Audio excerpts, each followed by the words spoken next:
산업 현장에서 안전, 이건 뭐 선택하고 말고의 문제가 아니죠. 바로 생존의 조건입니다. 그래서 오늘 산업재해 예방의 진짜 핵심, 이 위험성 평가에 대해서 한번 제대로 파헤쳐보려고 합니다. 이게 그냥 서류 작업으로 끝나는 걸까요? 아니면 정말 살아 숨쉬는 문화가 되어야 하는 걸까요? 이 말 진짜 익숙하죠? 많은 현장에서 마치 주문처럼 외우잖아요. 우리는 괜찮을 거야. 근데요, 바로 이 믿음이 가장 위험한 착각이라는 거. 생각해보세요. 대부분의 큰 사고들, 그냥 갑자기 뻥 터지는 게 아니거든요. 터지기 전에 수많은 경고 신호, 빨간불을 보내왔다는 거죠. 바로 이런 안일함이 그 신호들을 애써 못 본 척하게 만드는 거고요. 결국 딱 두 가지예요. 안전을 그저 선택사항 중 하나로 보느냐, 아니면 생존을 위한 필수 조건으로 보느냐. 바로 이 관점의 차이가 현장의 운명을 완전히 갈라놓습니다. 꼭 기억하셔야 해요. 안전은 비용이 아닙니다. 생존을 위한 가장 확실한 투자죠. 자, 그럼 첫 번째 이야기부터 시작해볼까요? 바로 안전이라는 착각에 대한 겁니다. 우리가 흔히 재해라고 하면 그냥 갑자기 찾아오는 불운, 운이 나빴다고 생각하잖아요. 천만에요. 그게 아니라는 거죠. 보이지 않는 곳에서 스멀스멀 자라나던 위험 요인들이 딱 임계점을 넘는 순간 비극으로 터져나오는 겁니다. 그리고 이제는요, 법이 아주 명확하게 이야기하고 있습니다. 중대재해처벌법이 시행되면서 위험을 그냥 방치하고 관리하지 않는 것. 이거 더 이상 실수였어요 하고 넘어갈 문제가 아니게 됐습니다. 이건 명백한 경영자의 책임 방기예요. 문제의 무게 자체가 완전히 달라진 거죠. 좋습니다. 그럼 이제 본격적으로 위험성 평가가 도대체 뭔지 그 기본 개념부터 확실하게 짚고 넘어가 보죠. 모든 시작은 용어를 정확히 아는 것부터니까요. 자, 첫 번째 개념, 바로 유해 위험 요인입니다. 이게 뭐냐? 아주 쉽게 말해서요, 우리한테 해를 끼칠 수 있는 모든 가능성의 원천이라고 보시면 돼요. 쌩쌩 돌아가는 기계 날, 눈에 보이지 않는 유독가스, 미끄러운 바닥, 심지어 맨날 반복하는 그 불편한 작업 자세까지 잠재적인 위험의 씨앗이라고 할 수 있는 건 전부 다 여기에 해당됩니다. 그렇다면 위험성은 또 뭘까요?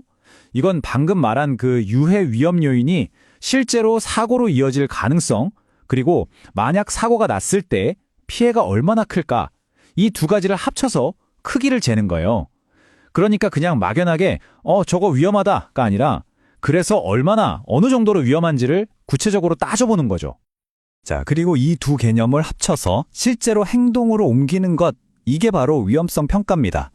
위험의 원천을 찾아내고 그 크기를 딱 측정한 다음에 이걸 우리가 관리할 수 있는 수준까지 낮추기 위해서 대책을 세우고 실행하는 이 모든 체계적인 과정, 이걸 통틀어서 위험성 평가라고 부르는 겁니다.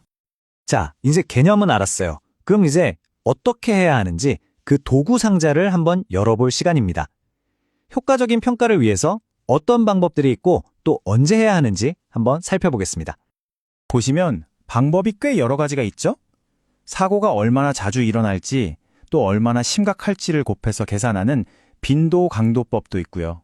아니면 항목별로 하나하나 체크하는 체크리스트법, 또 간단하게 위험 수준을 상, 중, 하 이렇게 나누는 3단계법도 있고, 핵심 위험만 딱 한 장으로 정리해서 관리하는 원포인트 시트법까지 정말 다양합니다.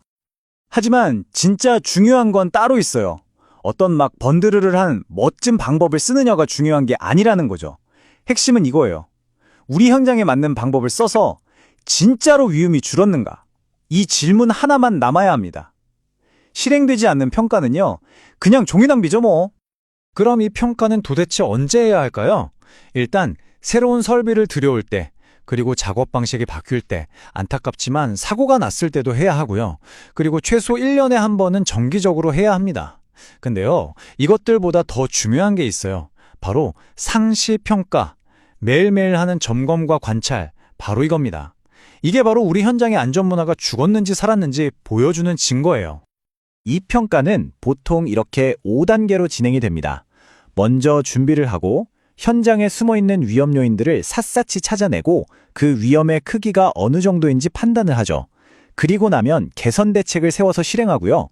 마지막으로 그 결과를 모두와 공유하고 기록하는 겁니다. 근데 여기서 끝? 아니죠. 이 과정은 한 번 하고 끝나는 게 아니라 계속해서 빙글빙글 순환해야 의미가 있습니다. 자, 위험을 줄일 때도 그냥 막 하는 게 아니라 원칙이 있습니다. 이 우선순위는 반드시 지켜야 해요. 제일 좋은 건 뭘까요? 당연히 위험한 걸 아예 없애버리는 제거입니다. 이게 안 된다. 그럼 덜 위험한 걸로 대체를 해야죠. 그것도 안 되면 설비를 개선하는 공학적 대책을 세워야 하고요.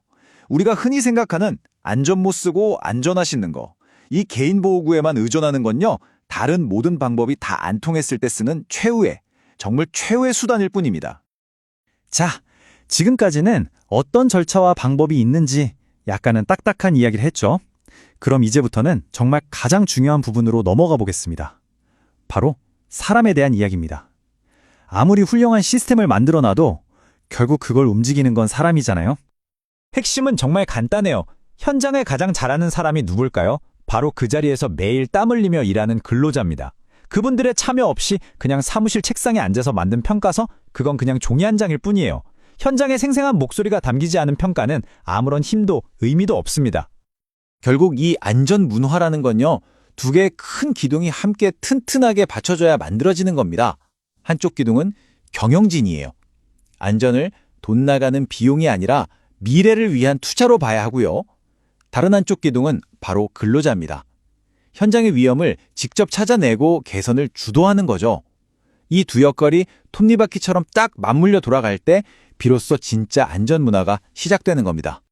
그러면 살아있는 문화라는 게 도대체 어떤 모습일까요? 막연하죠?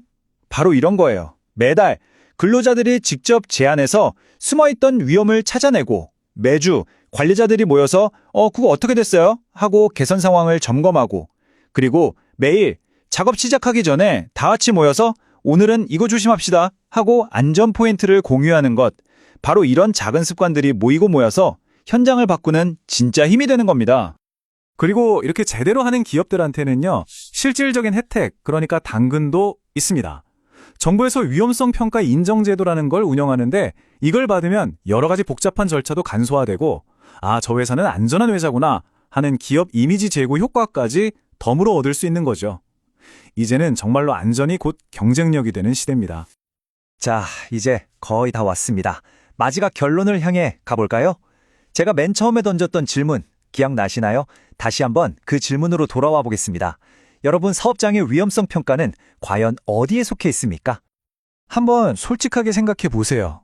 여러분 회사의 위험성 평가는 어느 쪽인가요?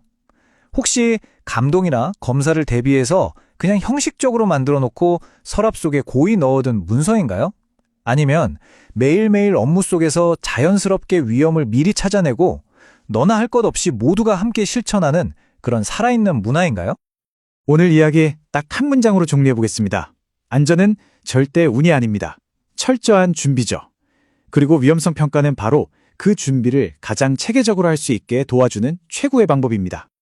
오늘의 이야기를 마치면서 마지막으로 이 질문을 다시 한번 던지고 싶습니다. 여러분의 위험성 평가는 그저 서랍 속에 잠자고 있는 문서입니까? 아니면 현장에서 매일 살아 숨쉬는 문화입니까?